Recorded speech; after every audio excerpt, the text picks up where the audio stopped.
कहते हैं तुम्हारे बारे में, काली जबान है तुम्हारी, मुंह से निकालती हो वो सच हो जाता है। सब मैं पानी लाता हूं। ईमान।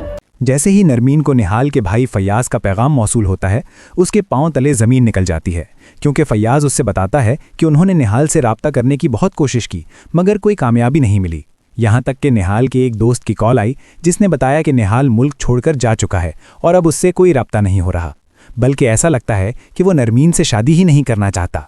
ये सुनकर नरमीन को यकीन नहीं आता और वो गुस्से और बेचैनी में कहती है कि ऐसा मुमकिन ही नहीं, निहाल उसे छोड़ नहीं सकता। इसी दौरान शोर सुनकर उसकी बहनें भी आ जाती हैं और उससे पूछती हैं कि क्या हुआ, जिस पर नरमीन बताती है कि निहाल का कोई पता नहीं और वो आज भी वापस नहीं आ रहा। ये सुनकर उसकी बहन ईमान कहती है कि शायद निहाल शुरू से ही शादी नहीं करना चाहता था और वो उसे छोड़कर भाग गया है।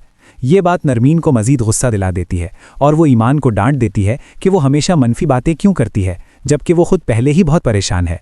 इतने में सिराज साहब भी वहां आ जाते हैं और सूरत हाल पूछते हैं तो ईमान उन्हें बताती है कि निहाल का कोई पता नहीं और वो शायद शादी छोड़कर फरार हो गया है। ये सुनकर सिराज साहब शदीद परेशानी में आ जाते हैं और बाहर जाकर बैठ जाते हैं।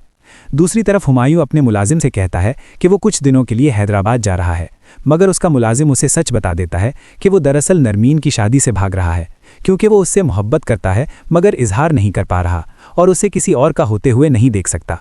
हुमायूं उसे डांटकर खामोश करा देता है और सिराज साहब से मिलने चला जाता है। वहां पहुंचकर वो उनकी खैरियत पूछता है मगर अचानक सिराज साहब के दिल में शदीद दर्द उठता है और वो बेहोश हो जाते हैं।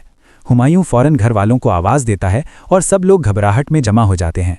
ईमान फ़ौरन एम्बुलेंस बुलाने का कहती है और सिराज साहब को अस्पताल मुंतकिल किया जाता है, जहां डॉक्टर्स बताते हैं कि उन्हें शदीद जहनी दबाव की वजह से हार्ट अटैक आया है और अब उन्हें हर किस्म के स्ट्रेस से दूर रखना होगा। इसी दौरान नरमीन अपने वालिद के पास आती है, हाथ जोड़कर माफ़ी मांगती है और रोते हुए एतराफ़ करती है कि उसने अपने वालिद की बात नहीं मानी और आज उसे उसकी सज़ा मिल गई क्योंकि निहाल उसे छोड़कर चला गया। वो वादा करती है कि अब वो वही करेगी जो उसके वालिद कहेंगे। ये सुनकर सिराज साहब एक सख्त फैसला सुनाते हैं कि अगर वो चाहती है कि वो उससे खुश रहें तो उसे फ़ौरन और उसी वक्त हुमायूं से निकाह करना होगा ताकि उनकी बाकी मानदा इज्जत बच सके। ये सुनकर नरमीन अंदर से टूट जाती है मगर अपने बाप की हालत और निहाल की बेवफाई को देखते हुए आखिरकार हाँ कर देती है और यूं नरमीन और हुमायूं का निकाह हो जाता है। अब कहानी एक बड़े सवाल पर आ खड़ी हुई है कि क्या निहाल वाकई बदला ले रहा है या उसके पीछे कोई और राज छुपा है। अपनी राय ज़रूर बताएं।